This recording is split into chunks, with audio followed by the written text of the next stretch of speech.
And welcome back to Subculture. Well, right now we're going to take a look at a very, very interesting book that has just come out. It is from author Dan Harary, and it's called After They Came. And this is a very, very fascinating book, and I thought what way to get to know a little bit more about this book than to actually get the author on the phone right now. So, Dan, welcome to the program.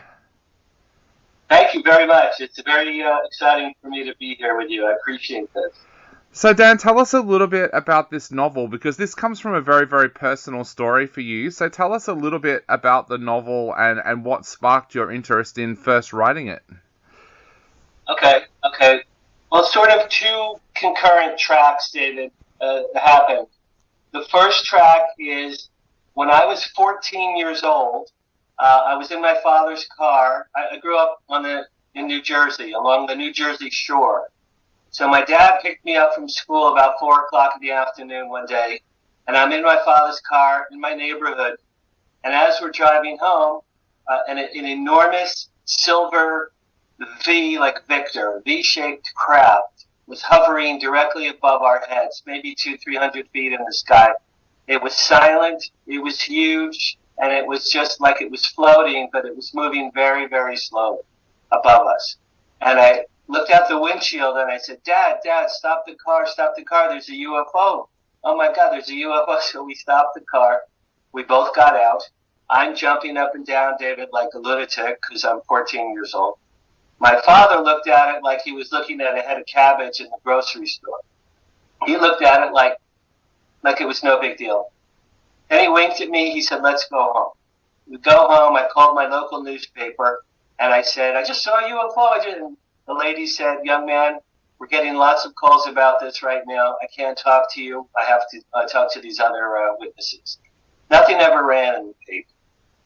So that was the earliest experience in my life with anything out of the ordinary in that regard. My dad died in 2017. So here's the second part of the story. Died in 2017.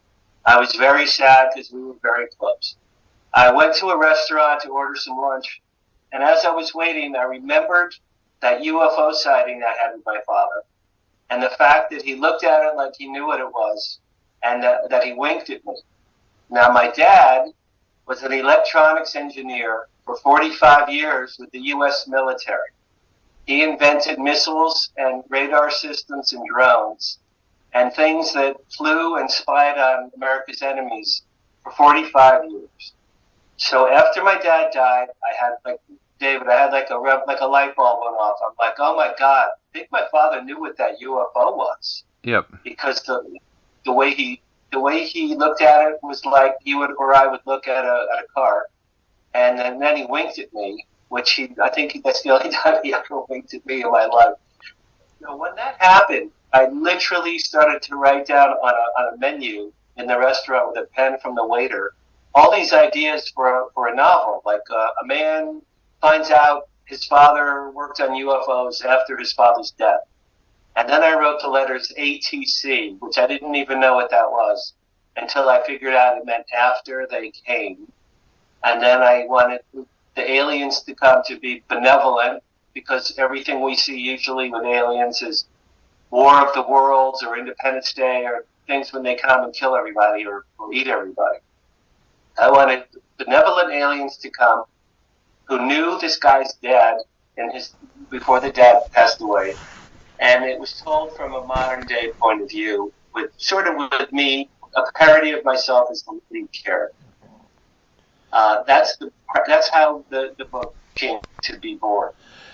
Now, one of the things I found really fascinating about this book was because, of course, my own father witnessed an event here that happened in Australia that I don't know if you know about it. It's called the Clayton Huntingdale event, which was an event in the 1950s where a whole bunch of school children at a school, all of their teachers and even police witnessed a UFO, but nothing was ever reported on it, even though there was hundreds and hundreds of witnesses. So that's one of the reasons why I found this book so interesting, because I've grown up with my father telling me about that story. But for you as a writer, what was that like, sitting down and then basically basing these characters on yourself and your dad, did that make writing the novel a more personal experience?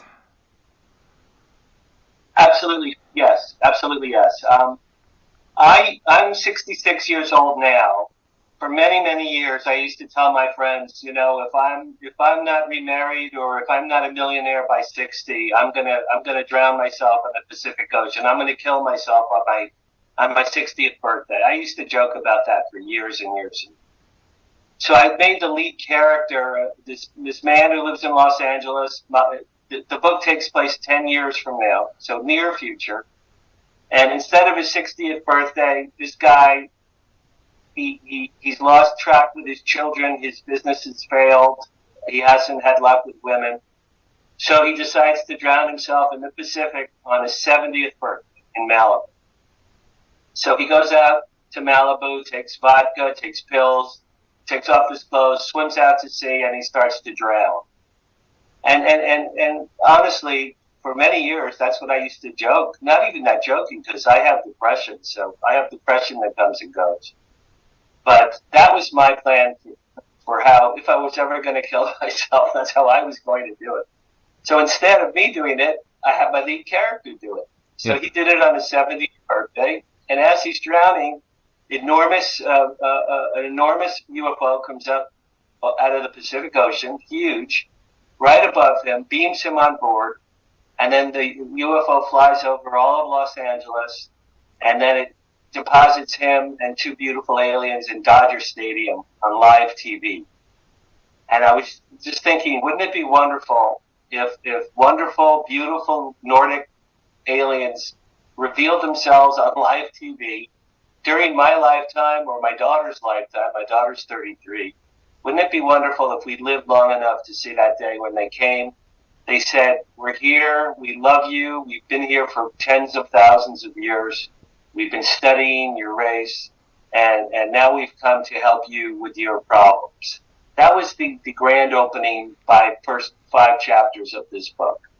It was a wish fulfillment for me to get reunited with my estranged son and to become a millionaire, become famous. And it was sort of like writing the book was like I won a lottery ticket and I could do anything I wanted to do through this lead character.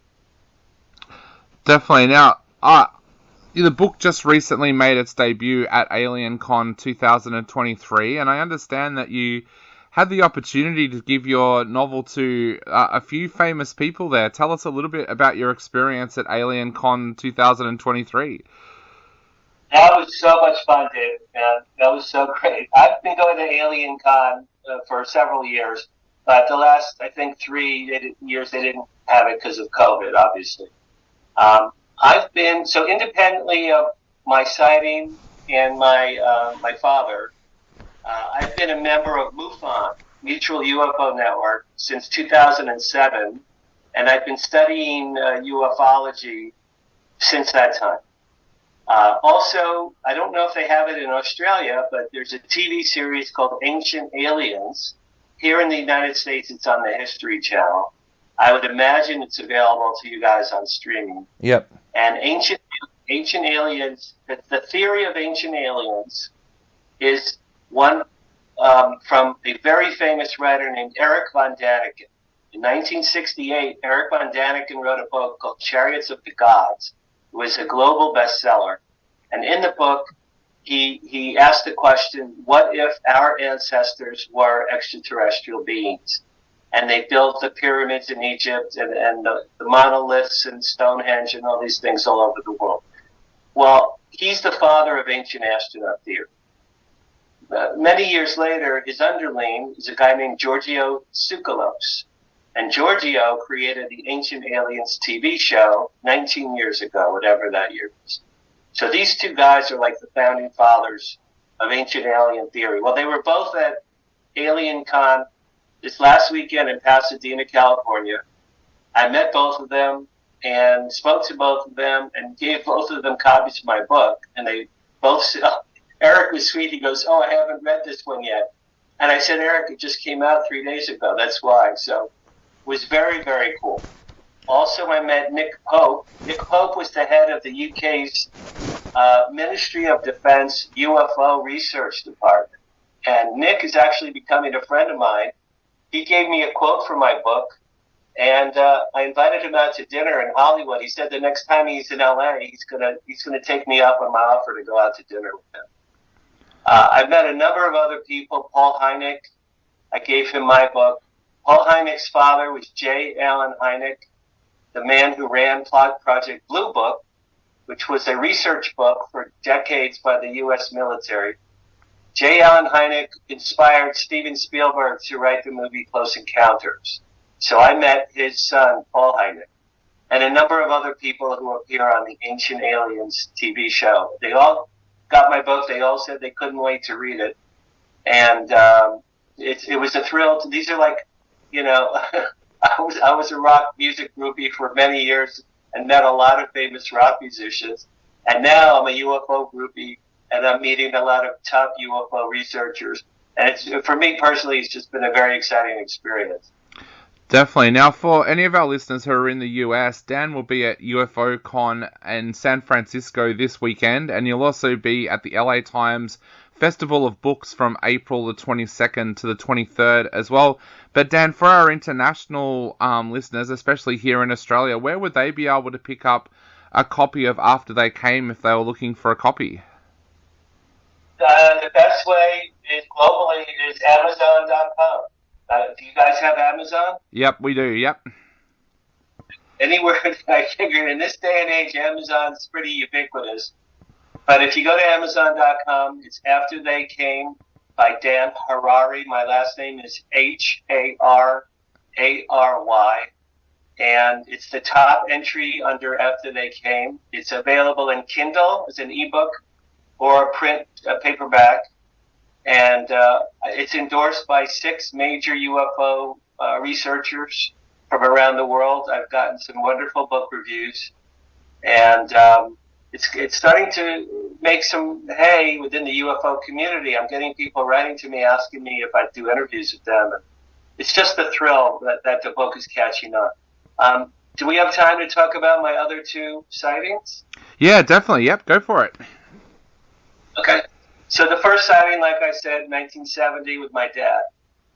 In 1996, here in California, my ex-wife and my 2 children had moved out to the high desert in I don't even know if it's LA County. It's called Lancaster, California. It's about an hour and a half from LA where I live. And they were in the high desert, and I used to visit my children on the weekends after my divorce.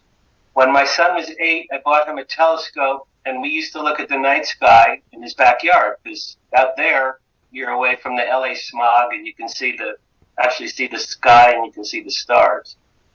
So we were looking up at the telescope, and we saw some planets, and we had a wonderful time, and then I put my son and my daughter to bed. And then I went back outside again to look up in the sky, and I saw a bright egg-shaped thing in the far right corner of the sky, a bright egg-shaped light that was traveling very fast from the right side of the sky all the way in a straight line, all the way across the sky to the left side of the sky. And I thought, that's so cool. It's a satellite. It had to be a satellite. What else could it have been? Maybe it was a meteor or a comet or an asteroid, but it was so bright, it looked like a satellite to me. And then, so it traveled the entirety of the sky to the left side. Then it stopped, stayed in place for about 20, 30 seconds. And then, David, it reversed course and went back all the way across the sky, the same way it came from. Same line, the other direction. And I thought, oh my God, that has to be extraterrestrial. There's nothing man-made that could possibly have done that. Yeah. It wasn't a plane or a helicopter. What can stop in the sky for 30 seconds and then reverse course and go back across the sky in a few seconds the way it came from? And it's not an asteroid. It's not a satellite. It's not man-made. So I was looking around, wishing that the TV news had been with me because I didn't have a camera with me at the time. And I thought, oh my God, that has to be extraterrestrial. My third and final sighting was in the year 2008. I took a girlfriend up to Washington State. There's a very famous ranch up there. It's called Eceti Ranch. Eceti, the Eceti Ranch. And it's owned by a cleric named James Gilliland, who's this wise man who's been there forever. And it's a world famous UFO hotspot, this ranch. It's at the base of Mount Adams in Washington State. This was 4th of July weekend, 2008. So it's a 3-day weekend of guest speakers and lectures and panels and movies about aliens and UFOs and all wonderful things. And then every night, the 300 of us went outdoors, and they played guitars and tambourines, and people were singing and chanting. They had a bonfire. They were dancing around the fire. And we were all trying to sum up a UFO. So the first night, Friday night, came, nothing in the sky. Second night, Saturday, came, nothing in the sky. I thought, there's no way I'm going to see them. The third and final night, Sunday night, I said to my girlfriend, we should probably head home. Nothing's going to happen. And no sooner did I say that, David, out of nowhere, I don't know what the shape was, but it was a pretty big thing, appeared over our heads. It was beautiful, dark emerald green color, right above our heads out of nowhere. It was spinning around above our heads. And then the light started to flash on and off 3 or 4 times above us, as though this craft were saying to us, hello, how are you? We know you're there. We just wanted to say hello. Here we are. And we were literally looking straight up at this thing, flashing us on and off. And I started to cry because I thought, oh my God, this is just wonderful. And then it just took off. It just zoomed away in 2 seconds and it was gone. And people were crying, hugging, kissing, crying. And I thought, wow, that was absolutely not a man-made object, whatever that thing was. So that was my third and final UFO sighting. Well, they're absolutely amazing personal stories, Dan, and I just want to thank you so much for sharing those stories with you, and I'm hoping a lot of our listeners will go out and grab a copy of After They Came, because I think this is an amazing book for everybody to read. And I guess to finish off the interview, what would you like to say to everybody out there who's thinking about grabbing a copy of the book to read? Well, it's science fiction. It's dedicated to my father. The lead character finds out after his father's death that his father was involved with UFO research. I have a feeling my dad was as well.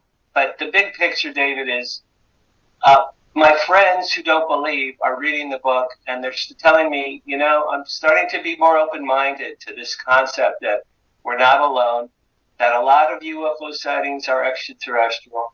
Not everything that humans see in the sky is from another planet or another dimension, but there are many craft that are not human. They're not ours. Our governments have known this since 1947, since the famous Roswell crash in New Mexico. That really happened. The government covered it up, but it was a real thing. Military officers on their deathbeds swore to their families. They wrote deathbed confessions that they had cleaned up a crashed UFO and they had found 4 dead alien bodies. So a lot of this stuff is real. You have to open your heart and your mind to the idea that we're not alone. And in my book, it gives a wondrous presentation of what if they came, what if they helped us, what if they were benevolent, what if their wonderful technologies improved all of mankind. To me, Nick Pope said it best. He said, it's a wonderful tale of hope. Wonderful tale of hope. And I think that's what I would like people to take away from After They Came. Definitely. Well, Dan, thank you so much for your time today. It's been amazing to chat to you. And for all of our listeners out there, go and grab a copy of After They Came from Amazon.com. We'll be back in a moment on Subculture.